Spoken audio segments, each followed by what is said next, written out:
Selamat pagi dan salam sejahtera untuk kita semua, adik-adik sekalian yang terkasih dalam Tuhan kita Yesus Kristus. Pada hari ini, kita akan melanjutkan kegiatan pembelajaran kita dengan mata pelajaran Pendidikan Agama Katolik dan Budi Pekerti di SD Frater Teratai.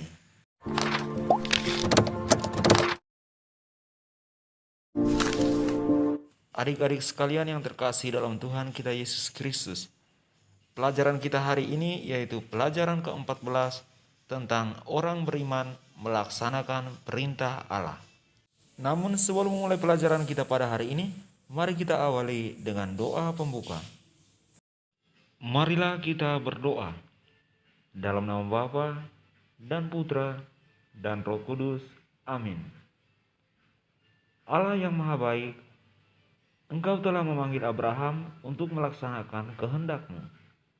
Engkau juga telah memilih Bunda Maria untuk melahirkan Yesus putra-Mu.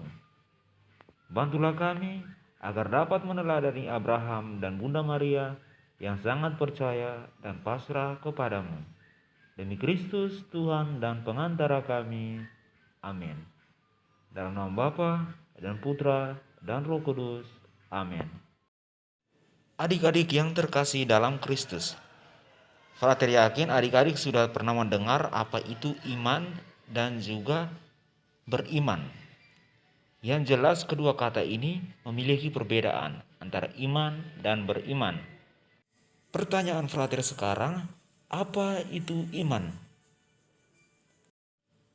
Nah, jadi iman itu adalah anugerah Allah. Kita beriman karena kita dipilih oleh Allah sendiri untuk menjadi umatnya, untuk menjadi murid-muridnya. Sedangkan jika kita sudah percaya dan taat pada kehendak Allah, berarti kita sudah beriman. Atau dengan kata lain, beriman berarti seorang yang sudah percaya dan taat kepada kehendak Allah. Beriman atau percaya kepada Tuhan tidak cukup hanya dikatakan atau tidak hanya dengan kata-kata semata-mata. Iman harus berupa perbuatan, perkataan, dan tindakan yang nyata dalam kehidupan kita bersama dengan orang lain. Contohnya yang pertama, berdoa bersama. Yang kedua, makan bersama. Yang ketiga, mengunjungi orang sakit. Dan yang keempat, memberikan sumbangan kepada mereka yang membutuhkan. Adik-adik yang terkasih dalam Tuhan kita Yesus Kristus, ketika kita melaksanakan perintah Allah, itu tandanya bahwa kita beriman.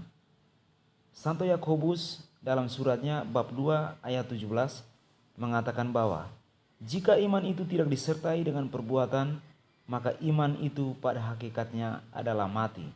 Jadi jangan hanya beriman kepada Tuhan melalui doa, jangan hanya sekedar berdoa, tetapi mari imbangi juga dengan perbuatan.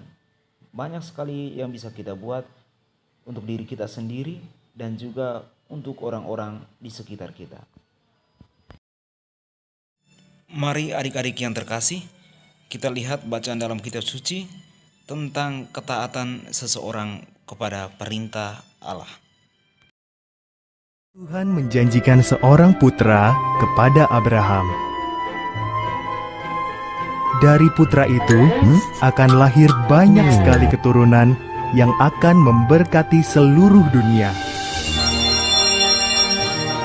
Tetapi Abraham dan istrinya Sarah sudah terlalu tua untuk punya anak.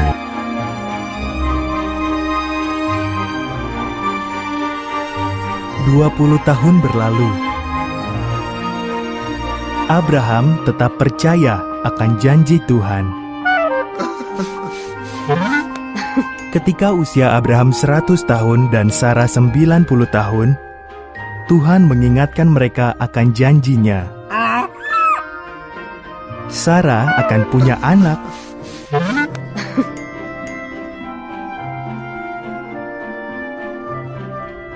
Saat putra mereka lahir, Sarah begitu gembira sehingga ia tertawa penuh sukacita. "Tuhan telah membuatku tertawa," katanya. Maka mereka menamai anak itu Ishak, artinya ia tertawa.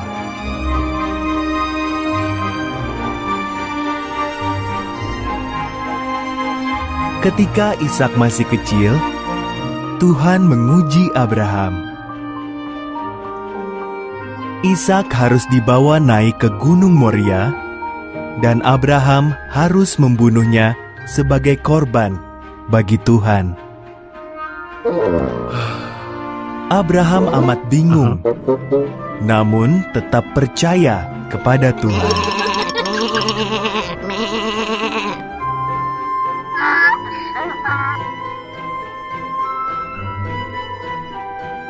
Ishak memikul kayu bakarnya. Abraham memegang pisau dan obornya. Bersama-sama mereka mendaki gunung itu. "Mana anak domba yang akan kita persembahkan?" tanya Ishak. Jawab Abraham, "Tuhan akan menyediakan."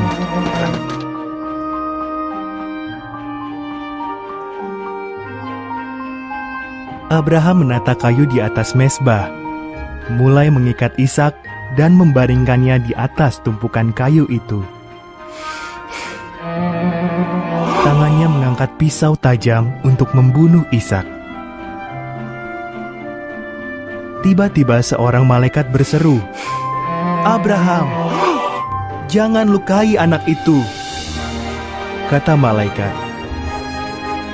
"Tuhan tahu kau percaya akan janjinya. Lihatlah semak-semak itu. Ada domba jantan yang tanduknya tersangkut di belukar. Korbankan domba itu sebagai ganti putramu."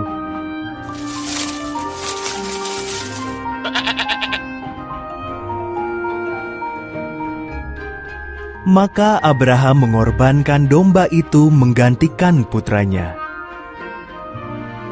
Ia menamai tempat itu Tuhan akan menyediakan, karena Tuhan sudah menyediakan korbannya. Seperti dikatakan Tuhan, janjinya pasti dipenuhi. Adik-adik yang terkasih dalam Kristus, melalui bacaan Alkitab yang barusan kita dengar, mungkin ada satu sosok atau satu nama yang paling banyak disebut atau kita dengarkan. Dia adalah Abraham. Nah, siapa itu Abraham? Abraham digelari bapa orang beriman karena taat pada kehendak atau dia ini taat pada perintah Allah. Ketaatan Abraham pada kehendak atau perintah Allah itu terbukti ketika Allah mencobainya agar ia mengorbankan atau mempersembahkan putranya, yaitu Ishak di Gunung Morai. Abraham pun siap untuk melakukannya. Karena apa? Karena ia taat pada perintah Allah. Dalam Alkitab juga kita dapat menemukan tokoh-tokoh atau pribadi beriman seperti Abraham, Bunda Maria, para nabi, Santo Paulus, para rasul Yesus, dan lain-lain. Seperti kita ketahui bahwa Bunda Maria adalah Bunda Allah. Bunda Maria dengan kerendahan hati dan kesiapsediaannya untuk mengandung putra Allah, yaitu Yesus Kristus. Nah, mereka ini mau taat dan melaksanakan perintah Allah karena mereka percaya kepada Allah yang selalu menyertai mereka. Adik-adik yang terkasih dalam Kristus, kita pun dapat meneladani Abraham, Bunda Maria, Santo Paulus, para rasul Yesus, dan para nabi dengan melaksanakan perintah orang tua kita dan juga berbuat baik kepada Tuhan, kepada sesama, dan kepada diri kita sendiri. Ingat adik-adik sekalian, orang tua kita adalah wakil Allah di dunia ini. Allah sangat mencintai dan menyayangi umatnya yang sangat atau selalu mengikuti perintahnya. Jadi, mari kita hidup sesuai dengan perintah Allah. Adik-adik sekalian yang terkasih, Sampai di sini pembelajaran kita pada hari ini. Marilah kita siapkan hati dan batin kita untuk menutup kegiatan pembelajaran kita dengan doa penutup. Marilah kita berdoa. Dalam nama Bapa dan Putra dan Roh Kudus. Amin.